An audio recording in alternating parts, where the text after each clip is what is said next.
दोस्तों अगर आप भी सूर्य कुमार और अक्षर पटेल की बल्लेबाजी से खुश हैं तो वीडियो को लाइक जरूर कीजिएगा।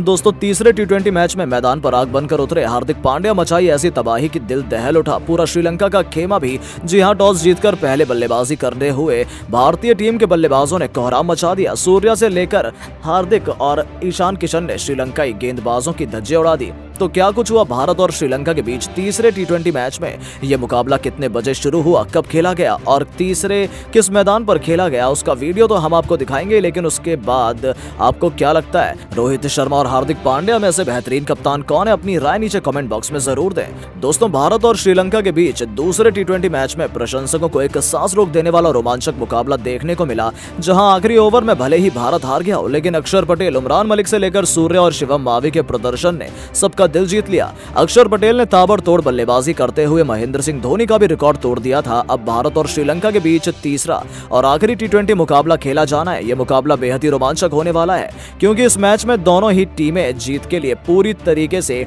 ताकत लगा देंगी, क्योंकि 3 मैचों की टी20 श्रृंखला 1-1 की बराबरी पर खड़ी है। जो टीम आखिरी मुकाबला जीतेगी सीरीज के नाम उसे ही होना है। ऐसे में प्रशंसकों को तीसरे मैच में गजब का रोमांच देखने को मिलने वाला है। आपको बता दें भारत और श्रीलंका के बीच तीसरा टी20 मैच 7 जनवरी के दिन खेला जाएगा। शनिवार के दिन खेला जाने वाला यह मुकाबला भारतीय समय अनुसार शाम 7 बजे से शुरू होगा। यह मुकाबला राजकोट में खेला जाएगा।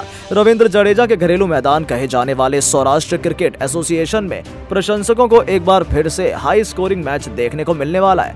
अगर पिच रिपोर्ट की बात करें तो यहाँ तेज गेंदबाजों को थोड़ी बहुत मदद मिल सकती है और स्पिनरों को भी अच्छा खासा घुमाव मिलेगा। दोस्तों इस मुकाबले को आप स्टार स्पोर्ट्स के चैनल पर हिंदी और इंग्लिश कमेंट्री के साथ देख सकते हैं और साथ ही साथ आप इसे डिज्नी प्लस हॉटस्टार पर लाइव स्ट्रीम भी कर सकते हैं। दूसरे मुकाबले में जीतने वाले श्रीलंकाई टीम अपने प्लेइंग 11 में खासा बदलाव करते हुए नजर आएगी। अगर वहीं अगले मुकाबले में उसे टीम के साथ उतरेगी जिस टीम से दूसरे मैच में जीत हासिल की थी। बात करें श्रीलंका के खतरनाक खिलाड़ियों की, तो भारत के लिए सबसे बड़ा खतरा है उनके कप्तान दासुन शनका, जिन्होंने पिछले दोनों ही मुकाबलों में ताबड़तोड़ बल्लेबाजी की थी। वहीं हंसरंगा, कुशल मेंडिस जैसे खिलाड़ी भी भारतीय टीम को खासा परेशान करते हुए दिखाई दे सकते हैं। टीम इंडिया को इन तीनों खिलाड़ियों से सावधान रहने की जरूरत है। विकेट कीपर बल्लेबाज भानुका राजपक्षे भी भारत के लिए बड़ा खतरा साबित हो सकते हैं। लेकिन दोस्तों उससे डेंजर भारत की प्लेइंग 11 है। कप्तान हार्दिक पांड्या इस बार ओपनिंग में शुभमन गिल की जगह ऋतुराज गायकवाड़ को ईशान किशन के साथ ओपन करने भेज सकते हैं, क्योंकि अब तक पिछले दोनों ही मुकाबलों में गिल अपना छाप छोड़ने में असफल रहे हैं। ऐसे में तीसरे मैच में हार्दिक गायकवाड़ को मौका दे सकते हैं, जिन्होंने विजय हजारे ट्रॉफी में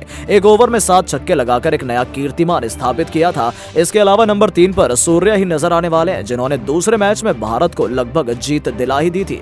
वहीं अपनी उसके परफॉर्म को तीसरे मुकाबले में भी बरकरार रखना चाहेंगे। इसके अलावा नंबर 4 पर दूसरे मैच में डेब्यू करने वाले राहुल त्रिपाठी एक बार फिर से भारत के लिए खेलते हुए दिखाई देंगे। हार्दिक पांड्या पहले मुकाबले में होने के बावजूद उन्हें अगले मैच में मौका दे सकते हैं। इसके बाद नंबर 5 पर खुद हार्दिक पांड्या बल्लेबाजी करते हुए दिखाई देंगे, जिन्होंने अब तक इस सीरीज में जगह जगह पर अच्छा खेल दिखाया है। लेकिन तीसरे मैच में वो और भी बेहतरीन प्रदर्शन करना चाहेंगे। हार्दिक गेंद और बल्ले दोनों से ही कमाल दिखा सकते हैं। उनके अलावा दीपक हुड्डा भी श्रीलंका के खिलाफ बेहतरीन प्रदर्शन करना चाहेंगे। पहले मैच में दीपक हुड्डा ने अक्षर पटेल के साथ मिलकर ताबड़तोड़ बल्लेबाजी की थी और अब वो तीसरे मैच में भी ताबड़तोड़ बल्लेबाजी करना चाहेंगे।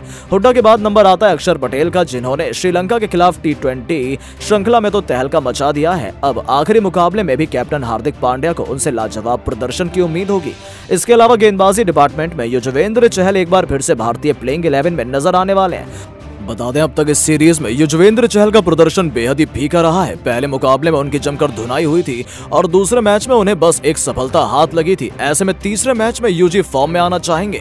उनके अलावा तेज गेंदबाज अर्शदीप सिंह, उमरान मलिक और शिवम मावी एक बार फिर से श्रीलंकाई बल्लेबाजी क्रम को तहस नहस करते हुए दिखाई देंगे।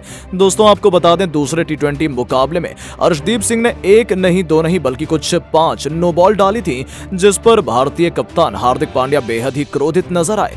तीसरे मुकाबले में अर्शदीप सिंह अपनी गेंदबाजी में सुधार लाना चाहेंगे, नहीं तो टीम इंडिया से उनका पत्ता कटना तय है। इसके अलावा पहले मैच में लाजवाब गेंदबाजी करने वाले शिवम मावी भी दूसरे मुकाबले में खासा महंगे साबित हुए थे और आखिरी मुकाबले में अगर वो एक बार फिर से महंगे साबित होते हैं तो उनका करियर शुरू होने से पहले ही खत्म हो सकता है। ऐसे में तीसरे मैच में भी शिवम मावी को बेहतरीन प्रदर्शन करना होगा। ऐसे में उन पर लाजवाब प्रदर्शन करने का दबाव भी रहेगा। अब देखना यह दिलचस्प होगा कि वो किस तरीके से आखिरी मुकाबले में वापसी करते हैं। दोस्तों भारत और श्रीलंका के बीच तीसरा टी20 मैच बेहद ही रोमांचक होने वाला है। ऐसे में कोई भी क्रिकेट फैन इस मुकाबले का मजा नहीं छोड़ सकता है। तो दोस्तों, आपको क्या लगता है, भारत और श्रीलंका के बीच तीसरे टी20 मुकाबले में सूर्या और हार्दिक में से ज्यादा रन कौन सा बल्लेबाज बनाएगा? अपनी राय नीचे कमेंट बॉक्स में जरूर दें। तो हार के मुकाम पर थी भारतीय टीम, फिर हुआ चमत्कार। सूर्या के साथ ईशान किशन ने मचाई तबाही। तो अंतिम ओवर में दिखा हार्दिक का विकराल रूप।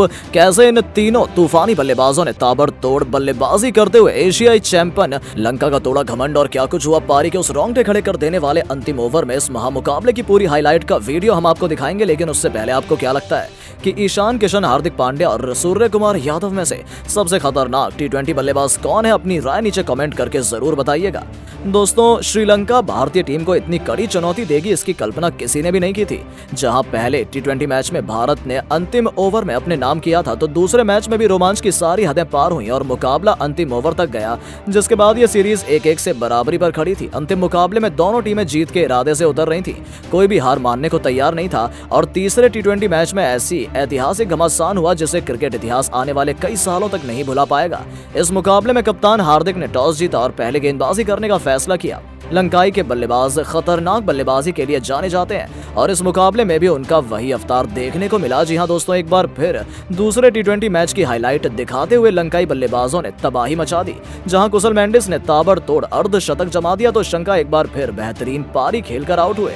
दोस्तों, कप्तान ने ताबड़तोड़ 68 रन बनाते हुए अपनी टीम को 220 रनों के पार पहुंचा दिया। टीम इंडिया के लिए ये लक्ष्य काफी बड़ा था और भारतीय बल्लेबाजों के लिए बेहतरीन मौका। दोस्तों, मुकाबला जीतने के लिए तूफानी बल्लेबाजी की जरूरत थी और पॉकेट डायनामो ईशान किशन के साथ शुभमन गिल तो तबाही मचाने के इरादे से मैदान में उतरे थे। आपको बता दें, पहले 3 ओवरों में ही टीम इंडिया का स्कोर 50 रन के पार चला गया। जी हां दोस्तों, ईशान और गिल ने टीम इंडिया को एक विध्वंसक तक शुरुआत दिलाई। जिस तरीके से टीम इंडिया की शुरुआत हुई थी, ऐसा लग रहा था भारत इस मुकाबले को आसानी से जीत लेगा, लेकिन 7वें ओवर में ताबड़तोड़ बल्लेबाजी कर रहे गिल 35 रनों के स्कोर पर आउट हो गए।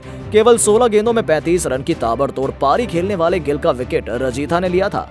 अब मैदान पर एंट्री हो चुकी थी राहुल त्रिपाठी की, जिन्होंने ईशान के साथ मिलकर छोड़े गए काम को आगे बढ़ाना शुरू किया। अब इन दोनों ही बल्लेबाजों ने तूफानी अंदाज में बल्लेबाजी करनी शुरू कर दी और देखते ही देखते भारत का स्कोर 12 ओवर के बाद 110 रनों के पार पहुंचा दिया। लेकिन दोस्तों, अभी भी लक्ष्य यहां से काफी दूर था और तेज बल्लेबाजी करने के चक्कर में एक बार फिर राहुल गैर जिम्मेदाराना शॉट खेलकर अपना विकेट गंवा बैठे। उन्होंने गिल के जितना ही 35 रन बनाए। इधर ईशान किशन अकेले मोर्चा संभालते हुए थे, जहां 60 रनों की अपनी पारी में इस तूफानी बल्लेबाजी ने कुल 5 छक्के लगाए थे। राहुल के जाने के बाद लंकाई खेमे में तबाही मचाने के लिए बल्लेबाजी करने आए सूर्य कुमार यादव, और जैसा कि वो हमेशा ही करते हैं, इस मैच में भी सूर्य ने आते ही चौके के साथ अपना खाता खोला। सूर्य और ईशान ने तूफानी बल्लेबाजी करते हुए भारत को जीत की दहलीज पर ले गए और अब ऐसा लग रहा था कि ये दोनों बल्लेबाज आसानी से टीम इंडिया को जीत दिला देंगे। तब ताबड़तोड़ 23 गेंदों में 40 रन बनाने वाले सूर्या वानिंदु हंसरंगा की गेंद पर छक्का लगाने के प्रयास में बाउंड्री पर कैच आउट हो गए। हालांकि जाने से पहले सूर्या ने लंकाई खेमे में तबाही मचा दी थी। 40 रनों की अपनी पारी में उन्होंने 4 छक्के और 2 चौके लगाए थे। अब टीम इंडिया की जीत दिलाने की जिम्मेदारी कप्तान हार्दिक पांड्या और ईशान किशन के कंधों पर थी। 18 ओवर के बाद टीम इंडिया का स्कोर 158 रन था। 2 ओवर में जीत के लिए जरूरत थी 35 रनों की। जीत काफी मुश्किल लग रही थी, लेकिन विस्फोटक बल्लेबाजी कर रहे ईशान किशन और पांड्या क्रीज पर थे, तो ये उम्मीद बनी हुई थी कि भारत मुकाबला जीत जाएगा। लेकिन दोस्तों, पारी का 19वां ओवर डालने आए मधुशंका अपनी पहली 2 गेंदों पर एक भी रन नहीं बना पाए। जी हां, बल्लेबाजी कर रहे ईशान को उन्होंने 2 गेंदों पर कुछ भी नहीं करने दिया, पर दुनिया के सबसे खतरनाक बल्लेबाज को वो कब तक खामोश रख पाते। तीसरी गेंद पर किशन ने एक्स्ट्रा कवर के ऊपर से एक शानदार छक्का लगाया। इसके बाद चौथी गेंद पर भी पॉकेट डायनामो ने तीर की तरह सीधा चौका लगाते हुए 2 गेंदों पर 10 रन ठोक डाले। अब भारत को जीत के लिए 8 गेंदों में 25 रनों की जरूरत थी। लय हासिल कर चुके ईशान को रोकना अब मधुशंका के बस की बात नहीं थी। दोस्तों, ओवर की 5वीं गेंद पर खतरनाक छक्का लगाते हुए ईशान ने सबको हैरान कर दिया और धमाकेदार शतक भी पूरा किया। 8 छक्के और 7 चौकों के साथ ईशान ने तूफानी शतक लगा दिया था। लेकिन इसके बाद भी भारत को 7 गेंदों में जीत के लिए जरूरत थी 19 रनों की। इसके बाद ओवर की आखिरी गेंद पर भी किशन ने कवर ड्राइव लगाते हुए एक और चौका लगा दिया और अब भारत को आखिरी ओवर में जीत के लिए 15 रनों की जरूरत थी। हार्दिक पांड्या क्रीज पर थे, गेंदबाजी करने आए थे रजीथा। उन्होंने अपनी पहली गेंद हार्दिक पांड्या को यॉर्कर डाली, जिसका जवाब इस खतरनाक ऑलराउंडर ने छक्के के साथ दिया और भारत को जीत के लिए 5 गेंदों में अब 9 रनों की दरकार थी। हार्दिक ने दूसरी गेंद पर बड़ा शॉट लगाया, लेकिन गेंद सीधी कप्तान शंका के हाथों में चली गई। लेकिन दोस्तों, दोस्तों शंका ने उस कैच को छोड़ दिया और इस गेंद पर 2 रन बने। 4 गेंदों में 7 रन की दरकार रह गई थी। हार्दिक ने तीसरी गेंद पर चौका लगाया और आखिरी गेंद पर खतरनाक छक्का लगाते हुए टीम इंडिया को रोमांच की सारी हदें पार कर दी। मुकाबले में 1 गेंद शेष रहते ही उन्होंने जीत भी दिलाई। इसी के साथ भारतीय टीम ने लंका के खिलाफ T20 सीरीज 2-1 से बड़ी ही आसानी से जीत कर उनका घमंड चकनाचूर कर दिया था। जी हां दोस्तों, तीसरे T20 मुकाबले में हिंदुस्तान के युवा गेंदबाज ने एक बार फिर पूरी दुनिया को अपनी काबिलियत दिखाई थी, जहां उन्होंने केवल लंका को हराया नहीं था बल्कि उन्हें चारों खाने चित कर दिया था। लेकिन आपको क्या लगता है कि T20 की तरह वनडे सीरीज में भी भारतीय टीम लंका को हरा पाएगी या नहीं? हमें अपनी राय नीचे कमेंट बॉक्स में जरूर दें और ऐसी शानदार खबरों के लिए चैनल को सब्सक्राइब जरूर करें। धन्यवाद।